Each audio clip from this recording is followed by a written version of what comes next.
Salut à tous les amis, j'espère que vous allez bien. On se retrouve aujourd'hui pour une nouvelle vidéo. On va revenir sur toutes les dernières infos mercato du FC Barcelone, toutes les informations de manière un peu plus générale. Comme vous le savez, avec le mercato Barcelone, il y a beaucoup d'informations assez constantes. Ça évolue très rapidement, de manière rapide. Donc on va faire un petit débrief de ce qui se déroule. Alors comme vous le savez, en ce moment, le véritable dossier qui intéresse beaucoup à Barcelone, c'est le dossier Arda Güler. Alors Arda Güler, c'est ce jeune joueur turc qui joue à Fenerbahçe. On a vu des vidéos qui tournent, c'est un bon petit joueur, hein, ça il faut l'admettre. Pisté par tous les grands d'Europe, notamment le Barça, le Real Madrid, l'AC Milan, etc. Il faut savoir qu'il avait une clause libératoire à l'origine de 5 millions d'euros, mais il fallait qu'il joue un certain nombre de minutes pour qu'elle atteigne 17 millions d'euros. Et bien cette clause a été activée puisqu'il a joué 40 minutes de plus que ce qui avait été fixé dans son contrat. Donc la clause actuelle est fixée à 17,5 millions d'euros, ce qui n'arrange pas le Barça parce que le Barça, certes, peut payer, peut sortir du cash, mais encore une fois, quand tu payes une clause libératoire, eh bien, il faut enregistrer le contrat directement sur l'année. Et ça, le Barça, pour l'instant, n'est pas disposé à faire. Alors, Deco est allé en Turquie, à Bodrum, de manière précise, pendant quelques jours. Il a eu une réunion avec Fenerbahçe, qui s'est très bien déroulée d'ailleurs.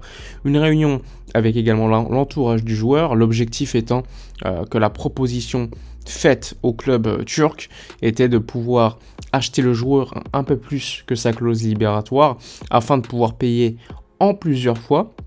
Et ensuite laisser le joueur en prêt une saison à Fenerbahçe puisqu'il a besoin de jouer, de gagner du rythme, d'avoir une saison pleine, il faut le dire, au niveau professionnel. Et donc le plan du Barça, c'est celui-ci. Évidemment, d'autres clubs sont intéressés, notamment le Real Madrid.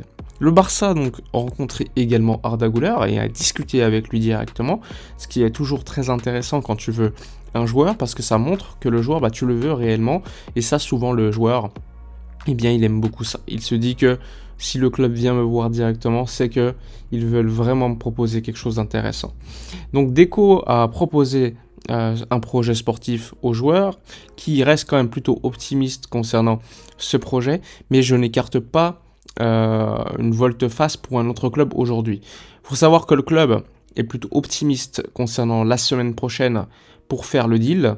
Moi, je reste plutôt, on va dire, attentif concernant ce qui va se dérouler. Pour l'instant, on va dire que je pense que le deal peut se faire, mais pour l'instant, rien n'est avancé à tel point où je vais dire, bon, c'est bon, on l'aura tranquillement, comme Victor Roque par exemple, où là, je suis plutôt optimiste.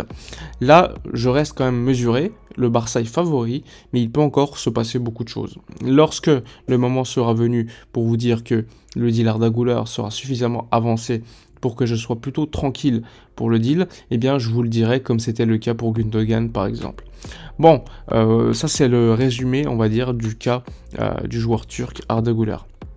Ensuite, tu as également Victor Roque. Bon, en gros, Victor Roque, comme vous le savez, ça fait longtemps, on sait qu'il veut venir à Barcelone, il y a des négociations, tout se passe très très bien.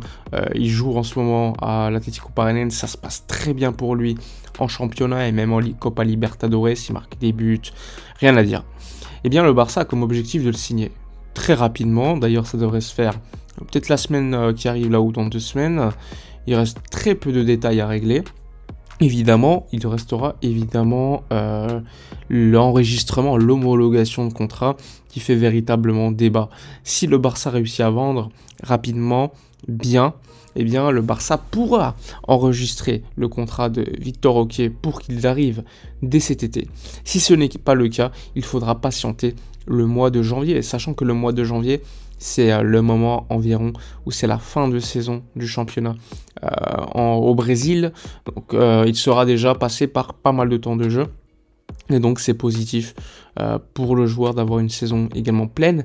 Mais après, s'il arrive directement à Barcelone et qu'il doit en jouer encore 6 mois supplémentaires, niveau physique, même s'il ne sera pas titulaire, donc ça va, ça pourrait être quand même douloureux pour lui au niveau musculaire, fatigue, etc. Donc là aussi, il faudra suivre l'évolution du joueur Victor Roque, mais après tu peux te dire qu'en janvier, lorsqu'il arrivera, il sera déjà prêt physiquement parce qu'il aura déjà enchaîné pas mal de matchs durant la saison. Mais bon, concernant Roquet, je suis quand même très optimiste concernant son arrivée. Je vais pas la donner pour garantie parce que c'est pas signé, mais disons que le joueur veut venir, le club veut le faire venir, l'Atlético Paranaense veut qu'il aille aussi à Barcelone. Donc tout est réuni pour que ça avance et que ça soit positif pour le Barça et Victor Roquet. Le Barça, comme vous le savez, en ce moment, est très intéressé par Oriol Romeu. Mais pour l'instant, le Barça n'a pas fait de signe concret envers Girona. Oui, il y a eu des discussions entre le Barça et l'agent du joueur. Ça, c'est quelque chose qui est véritable. Néanmoins, pour l'instant, il n'y a pas eu d'avancée concernant le deal. Le Barça, évidemment, réfléchit à deux possibilités.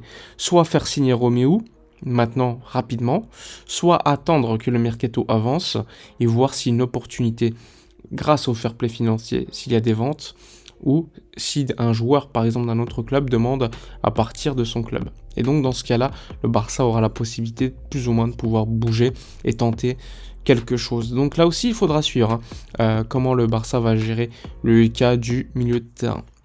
Autre cas à évoquer, c'est le cas de Julián Araujo. Araujo, je parle là pas du défenseur Ronald, mais plutôt du latéral droit qui vient d'arriver, qui est venu il y a quelques mois, rappelez-vous, je crois que c'était au mois de janvier, de Los Angeles Galaxy. Il a signé pour le Barça B à la base, mais il aura quand même une dynamique équipe première, on l'a vu lors des festivités tout le temps là. Il a joué contre le Vissel Kobe lors du match amical. Là, ce qui serait possible pour lui, c'est qu'il parte cet été en prêt, tout comme Pablo Torre notamment. Donc Julián Araujo qui est pisté par Feyenoord, ça pourrait lui donner du temps de jeu, progresser avec une équipe qui joue quand même plutôt offensif. Donc là aussi, à voir comment va se dérouler le cas Julián Araujo. D'ailleurs, pour parler du poste de latéral droit, le Barça piste toujours Fresneda. Fresneda qui donne la priorité à Barcelone, mais si le Barça ne bouge pas, à un moment donné, il ira ailleurs. Et le Barça suit toujours le cas Joao Cancelo, que City veut absolument, mais alors absolument, vite faire déguerpir de leur équipe, à tel point qu'ils ne veulent même pas qu'il soit présent lors de la pré-saison pour côtoyer les autres joueurs tout simplement. Ils ne le veulent pas du tout, donc ils veulent une solution rapide. Le Barça doit donc trouver une solution, parce que City est pressé, nous on a encore beaucoup de choses à faire avant, surtout si on pisse Güler, on doit faire Victor Roquet, etc. Au niveau du fair play financier, il faut des ventes. Et s'il n'y a pas ces ventes, ça va être très compliqué de tenter un joueur comme Cancelo cet été. Donc là aussi, il faudra suivre. Pour moi, c'est la piste la plus intéressante à ce poste de latéral droit, surtout si tu arrives à avoir un prêt. Donc là aussi, il faudra suivre lors des prochains jours. Bref, dites-moi dans les commentaires ce que vous avez pensé de toutes les informations sorties dans cette vidéo.